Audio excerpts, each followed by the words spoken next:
आता कोण म्हणता ना ईव्हीएम मशीनने असं केलं तसं केलं, काय केलं नाही. आता दिल्लीला जे तिथं केजरीवाल पडले ते काय ईव्हीएम मध्ये पडले? काही चुका केल्या, 10 वर्ष लोकांनी संधी दिली आणि त्याच्यामुळे लोकांनी त्यांना पाडलं. मला लोकसभेला माझ्या विधानसभा मतदारसंघामध्ये 48,000 मतं कमी पडली. माझ्या पत्नीला रडत बसलो नाही, पुन्हा लोकांच्या दारात गेलो आणि त्याच लोकांनी 1 लाखापेक्षा जास्त मतांनी मला निवडून दिलं. कालच मी इथं परतूर मंठ्याला येत असताना 3,500 कोटी रुपयाच्या चेकवर सही केली. 8 दिवसात माझ्या बहिणींना पैसे मिळणार आहेत, फेब्रुवारीचे पैसे मिळणार आहेत. आम्ही शब्दाचे पक्के आहोत, दिलेला शब्द पाळणारी लोक आहोत.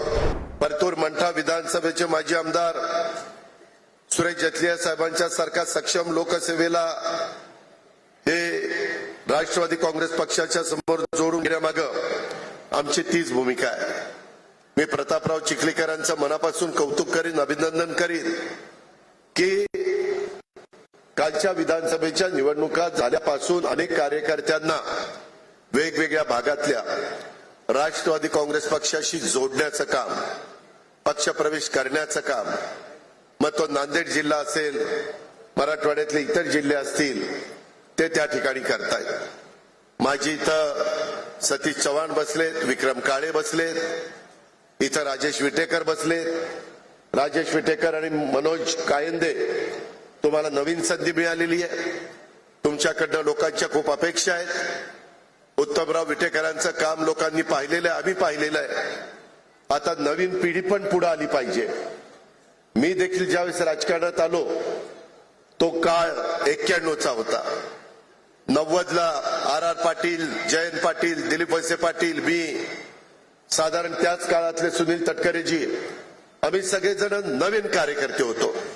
आणि तेव्हापासून महाराष्ट्राच्या जडणघडणीमध्ये पुढे कसं गेलं पाहिजे, मराठवाड्याचे प्रश्न कसे आहेत, विदर्भाचे कसे आहेत, कोकणाचे कसे आहेत, उत्तर महाराष्ट्राचे कसे आहेत, पश्चिम महाराष्ट्राचे कसे आहेत, मुंबई, पुणे, पिंपरी चिंचवड, संभाजीनगर, नाशिक, नागपूर, अमरावती या शहरांचे प्रश्न कसे आहेत, याचा फार बारकाईनं आम्ही लोकांनी अभ्यास केलेला आहे. आज आम्ही अधिकारवाढीनं तुमच्या समोर ज्यावेळेस बोलतो त्यावेळेस शेतकऱ्यांच्या प्रश्नाची जाण आम्हाला आहे. कारण मी देखील आजही शेतीवाडी करतो, जरी मी राजकीय जीवनामध्ये असलो तरी. त्याच्यामध्ये गोरगरिबांना काय समस्या आहेत, मधल्या काळामध्ये जसं माझ्या गरीब आया बहिणींना एक काही ना काही मदत व्हावी, त्या सक्षम व्हाव्या, त्यांच्याकरता महिला बचत गट, त्यांच्याकरता वेगवेगळ्या बाबी आपण काढल्या. त्याकरता आपण कार्यक्रम घेत असतो. त्यांनी तयार केलेल्या खाद्यपदार्थ, वस्तू याला महाराष्ट्राची बाजारपेठ मिळावी, त्या जिल्ह्याची बाजारपेठ मिळावी म्हणून आपण प्रयत्न करतो. महिला बाल विकास हे खातं आमच्या मुलगी आदिती तटकरेकडे आहे, तिनं त्याच्यामध्ये लक्ष घातलेलं आहे. त्याच्यातून लाडकी बहिणी योजना आणली, किती आमच्यावर टीका केली. आज देखील हेच मीडियावाले सांगतात ही योजना बंद होणार, ती योजना बंद होणार. अरे ते राज्य सरकार ठरवेल ना, तुम्हाला कोणी अधिकार दिलाय? त्याच्यामध्ये मी अर्थसंकल्प मार्चच्या 2ऱ्या आठवड्यामध्ये सादर करणार आहे ना, त्यावेळेस राज्याचा आर्थिक शिस्त, आर्थिक घडी बसवण्याच्या दृष्टिकोनातून आम्ही पावलं उचलतोय. आज माझ्या लाडक्या बहिणी इथं बसल्यात. मला या सभेच्या निमित्तानं सांगायचंय, कालच मी इथं परतूर मंठ्याला येत असताना 3,500 कोटी रुपयाच्या चेकवर सही केली. 8 दिवसात माझ्या बहिणींना पैसे मिळणार आहेत, फेब्रुवारीचे पैसे मिळणार आहेत. आम्ही शब्दाचे पक्के आहोत, दिलेला शब्द पाळणारी लोक आहोत. परंतु दिलेल्या योजनांचा फायदा पण तुम्ही नीट उचलला पाहिजे. 1 रुपयामध्ये पीक विम्याची योजना आणली, काढली, माझ्या शेतकऱ्याला ती परवडावी. परंतु त्याच्यामध्ये किती चुकीचे प्रकार केले. काहींनी गायरानं स्वतःची दाखवली, देवस्थानच्या जमिनी स्वतःच्या दाखवल्या, पिकं दाखवली. अरे असलं जर तुम्ही चुका करायला लागला तर ते पाप कुठे फेडाल? वर गेला तरी परमेश्वर तुम्हाला माफ करणार नाही. तुम्ही नियमाने वागा ना, तुमचा अधिकार आहे. तुमच्यावर अन्याय झाला जरूर तो अन्यायाला त्या ठिकाणी वाचा फोडण्याचं काम, दाद मागण्याचं काम तुम्ही करा. तो घटनेचे शिल्पकार डॉक्टर बाबासाहेब आंबेडकरांनी संविधानाच्या माध्यमातून तुम्हाला दिलेला अधिकार आहे. त्याचा आम्हालाही आदर आहे, तुम्हालाही आदर आहे आणि त्याच रस्त्याने आम्ही पुढे चाललोय. परंतु कुठंतरी एखादी चांगली योजना आणायची आणि ती ज्या घटकाकरता आणलेली आहे त्या घटकाला त्याचा फायदा होण्याच्या ऐवजी ज्यांची आर्थिक परिस्थिती चांगली आहे त्यांनी त्याचा फायदा घेणं हे बरोबर नाहीये. हे कुठंतरी थांबलं पाहिजे आणि त्याच्यातून आम्ही पुढे चाललोय. इतर राज्यामध्ये काय चाललंय, कशा पद्धतीने आपण केलं पाहिजे. आज इथं सन्माननीय जेटली साहेबांनी राष्ट्रवादी काँग्रेस पक्षामध्ये ते आणि त्यांचे असंख्य कार्यकर्ते सामील झाल्यामुळं निश्चितपणे मंठा परतूर विधानसभा मतदारसंघात राष्ट्रवादी काँग्रेस पक्षाची ताकद वाढणार आहे. त्याचा पक्षाला त्या ठिकाणी चांगला फायदा होणार आहे. पण मी हेही तुम्हाला सगळ्यांना सांगतो, प्रांताध्यक्ष आणि या सगळ्या नेते मंडळींच्या साक्षीनं सांगतो, सन्माननीय जेटली साहेबांच्या सोबत राष्ट्रवादी काँग्रेस पक्षामध्ये प्रवेश केलेल्या सर्वांना, प्रत्येक पदाधिकारी कार्यकर्त्यांना योग्य तो मान हा पक्षामध्ये राखला जाईल. प्रत्येकाला योग्य संधी दिली जाईल, ताकद दिली जाईल. या पद्धतीचा शब्द मी या निमित्तानं देतो. परंतु त्याचबरोबर परतूर विधानसभा मतदारसंघात, मंठा विधानसभा मतदारसंघात गेल्या अनेक वर्षापासून राष्ट्रवादी काँग्रेस पक्षामध्ये प्रामाणिकपणे काम करणारे धडाडीचे पदाधिकारी कार्यकर्ते, त्या सर्व जुन्या कार्यकर्त्यांचा पण योग्य सन्मान पक्षात राखला जाईल. मला आल्यानंतर मी थोडासा नाराज झालो. मी राजेश विटेकरला सांगितलेलं होतं की तू खासदार म्हणून इथं उभा होता, तुला कार्यकर्ते माहितीये आणि त्याच्यामुळं जे जुने कार्यकर्ते आहेत, जे पदाधिकारी आहेत, जे सहकारी आहेत, त्यांना सगळ्यांना स्टेजवर खुर्च्या टाकून त्या ठिकाणी बसवा. परंतु काहींना थोडं थांबावं लागलं, त्यांना नाराज व्हावं लागलं, त्यांना थोडंसं ते कमीपणाचं वाटलं. पण त्या कार्यकर्त्यांना मी विश्वास देऊ इच्छितो की ही चूक आत्ता झालेली आहे, पुन्हा ही चूक घडणार नाही. इतर पण ठिकाणी पक्ष प्रवेशाच्या निमित्तानं तशा प्रकारची चूक घडून देणार नाही. त्या जुन्या कार्यकर्त्यांचा पण योग्य सन्मान पक्षामध्ये राखला जाईल. त्यामुळं नव्या जुन्या कार्यकर्त्यांचा पक्षवाढीच्या करता एक दिलानी काम करण्याचं आव्हान मी या पक्ष प्रवेशाच्या निमित्तानं करतोय. आपली युती आहे, भारतीय जनता पक्ष, राष्ट्रवादी काँग्रेस, शिवसेना, शिंदे साहेब ही युती आहे. मागे देखील तुम्हाला आठवत असेल आपली आघाडी होती. 99 ते 2014 काँग्रेस आणि राष्ट्रवादी काँग्रेसची आघाडी होती. इतर पण शेतकरी कामगार पक्ष किंवा काही मित्र पक्षांना आपण त्यावेळी सामावून घ्यायचो. पण स्थानिक स्वराज्य संस्थांमध्ये निवडणुका तिथल्या जिल्ह्यातल्या पदाधिकाऱ्यांच्यावर आपण सोडवायचो. नगरपालिका स्वतंत्र लढायची का युतीमध्ये लढवायची का आघाडीमध्ये लढवायची, जिल्हा परिषद तालुका पंचायत आघाडीमध्ये लढवायची का स्वतंत्र लढवायची का युतीमध्ये लढवायची. त्यामुळं कार्यकर्त्याला पण सर्वच पक्षांच्या संधी मिळाली पाहिजे. माझी आज विनंती आहे, अरविंदराव तुम्ही आता इथली जबाबदारी घेतलेली आहे, अध्यक्ष म्हणून काम करताय, चंद्रकांत कारके कार्याध्यक्ष म्हणून काम करताय.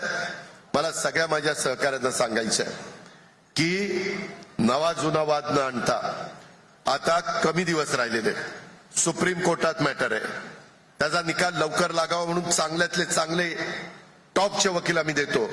या फेब्रुवारीमध्ये 3 वर्ष माझ्या महाराष्ट्रातल्या काही जिल्ह्यांच्या जिल्हा परिषद तालुका पंचायत नगरपालिकेच्या निवडणुकीला होणार आहे. महानगरपालिकेला किती 3 वर्ष 3 वर्ष नवीन कार्यकर्त्यांना तिथं संधी मिळाली नाहीये. आज 9 वर्ष झाली निवडणूक होऊन. 2017 त्याच्यानंतर 2022 ला व्हायला पाहिजे होती, ते 2025 आलेलं आहे. 8 वर्ष तर पूर्ण झाली. फेब्रुवारी संपला की 9वं वर्ष सुरू. आणि त्यामुळं माझी आपल्याला विनंती आहे की काही तरुण कार्यकर्ते पण पुढे आलेले, काही महिला भगिनी आलेले, ज्यांची जनमानसामध्ये चांगल्या प्रकारची प्रतिमा आहे, त्यांना संधी देण्याचं काम आपण सगळ्यांनी या निमित्ताने केलं पाहिजे. आपण ते करू.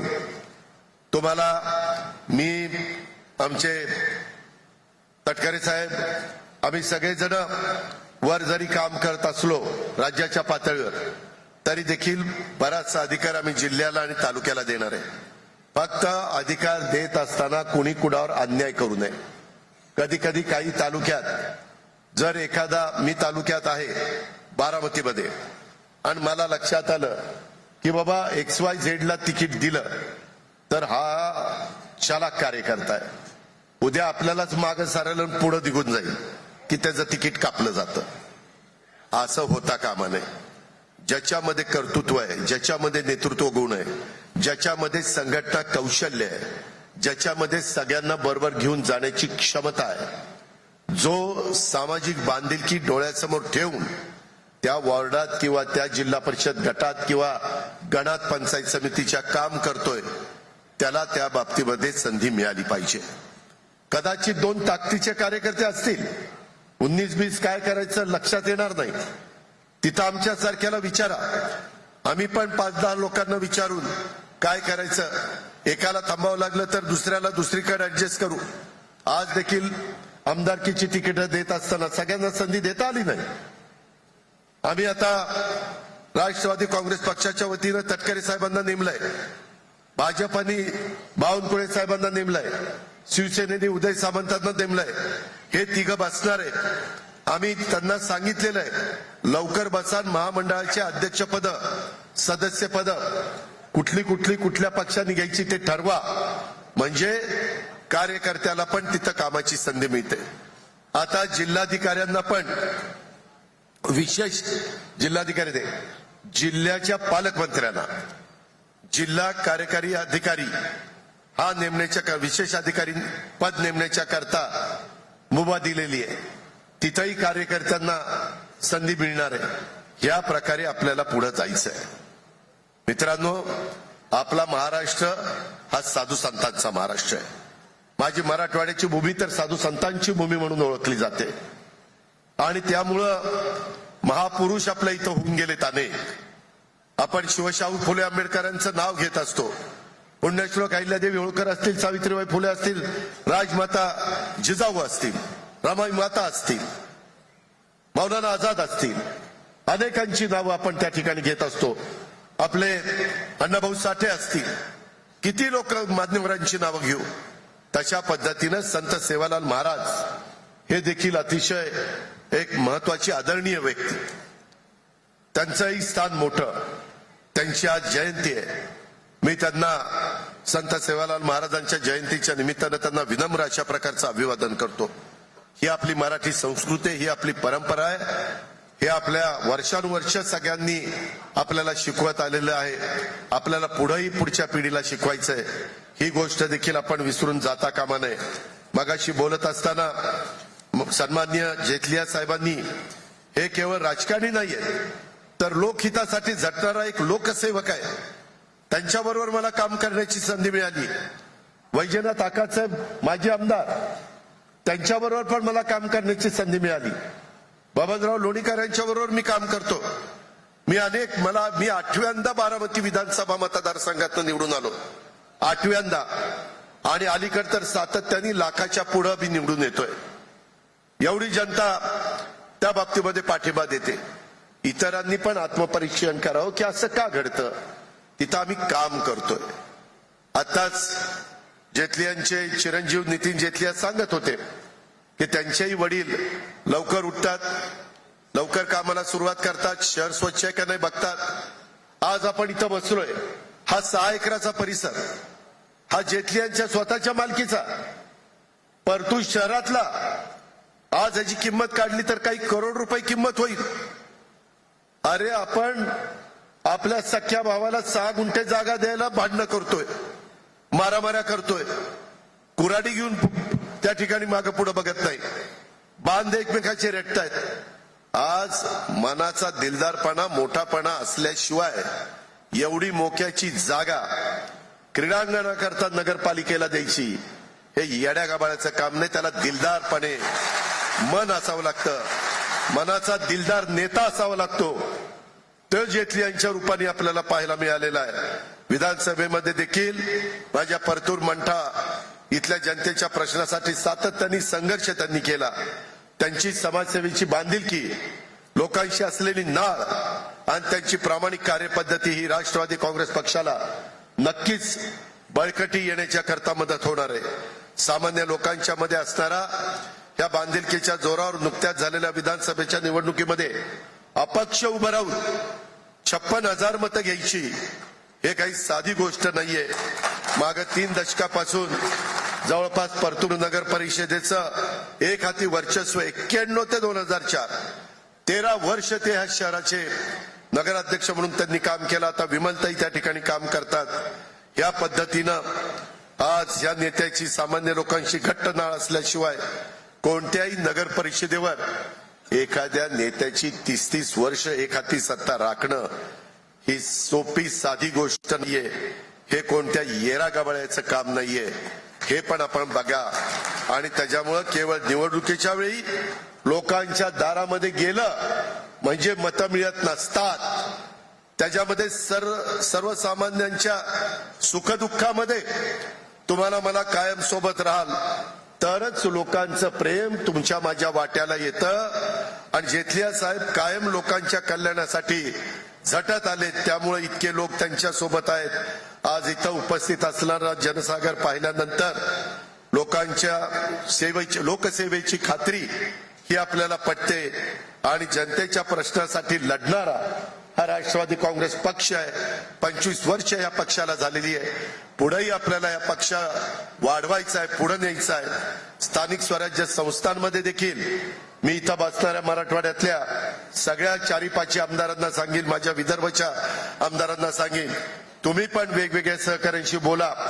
कार्यकर्त्यांना, नेत्यांना, अनेकांना आपल्या बरोबर यायचंय, त्यांच्याशी संपर्क साधा, त्यांना आपलंच करा. फक्त त्याची जनमानसामध्ये प्रतिमा चांगली असली पाहिजे. त्याच्यावर केसेस नसल्या पाहिजे. त्याला कुठं तडीपार केलेलं नसलं पाहिजे. त्याचे 2 नंबरचे धंदे नसले पाहिजे. नाहीतर त्याला घेऊन आपलं वाटोळच व्हायचं. असलं काही करू नका. 4 कमी असले तरी चालतील, परंतु जीवाला जीव देणारी माणसं आणि स्वच्छ प्रतिमा असणारी माणसं आणि कार्यकर्ते आणि माझ्या महिला हे आपल्याला त्या ठिकाणी पाहिजेत. भगिनी आपल्याला पाहिजेत. आपल्या लाडक्या बहिणी आपल्याला पाहिजेत. खोट्या नाट्या नरेटिव्हमुळे लोकांच्या लोकसभेच्या निवडणुकीमध्ये आपल्याला अपेक्षित अशा प्रकारचे यश मिळालं नाही. तटकरे साहेब एकटे निवडून आले म्हणून काहीतरी आपली लाज राहिली, परंतु आपण खचलो नाही. मी नेहमी महाराष्ट्रात मध्ये लोकांना सांगत असतो, तुम्हालाही सांगतो, यश आलं म्हणून हुरळून जाऊ नका आणि अपयश आलं म्हणून खचून जाऊ नका.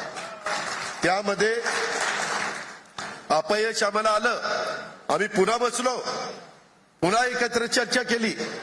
जनसन्मान यात्रेच्या निमित्तानं महाराष्ट्रातले अनेक मतदारसंघ ढवळून काढले आणि जनतेचा विश्वास संपादन करण्याचा प्रयत्न केला. जनता, जनार्दन हे सर्वस्व आहे. हे आता कोण म्हणतं ना ईव्हीएम मशीनने असं केलं तसं केलं, काय केलं नाही. आता दिल्लीला जे तिथं केजरीवाल पडले ते काय ईव्हीएम मध्ये पडले? काही चुका केल्या, 10 वर्ष लोकांनी संधी दिली आणि त्याच्यामुळे लोकांनी त्यांना पाडलं. पडल्यानंतर आम्ही कबूल केलं ना, आम्ही लोकसभेला कमी पडलो. मला लोकसभेला माझ्या विधानसभा मतदारसंघामध्ये 48,000 मतं कमी पडली. माझ्या पत्नीला रडत बसलो नाही, पुन्हा लोकांच्या दारात गेलो आणि त्याच लोकांनी 1 लाखापेक्षा जास्त मतांनी मला निवडून दिलं. मी तसंच म्हणलो असतो, अला माझी बायको पडली 48,000, कस काय माझं व्हायचं, कस काय माझं व्हायचं, कस काय माझं व्हायचं. मग चला देव करूया, इकडं नारळ फोडूया, तिकडं नारळ फोडूया, इकडं काय करूया, तिकडं काय करूया. असं नाही. देव देखील आहे, श्रद्धा आहे. राजेश आत्ताच जाऊन केस कापून आलाय तिरुपतीला, विटेकर. पण नुसतंच देव केला तर निवडून येणार आहे का? नाही. श्रद्धाही ठेवा आणि लोकांचे प्रश्न सोडवा. जोड असली पाहिजे. तशा पद्धतीनं कार्यकर्त्यांनो, मी आपल्याला सगळ्यांना सांगेन की आपण आउटघटकेचं राजकारण करण्याच्या करता आलेलो नाहीये. आपण लॉंग टर्मचं राजकारण करायला आलेलो आहे.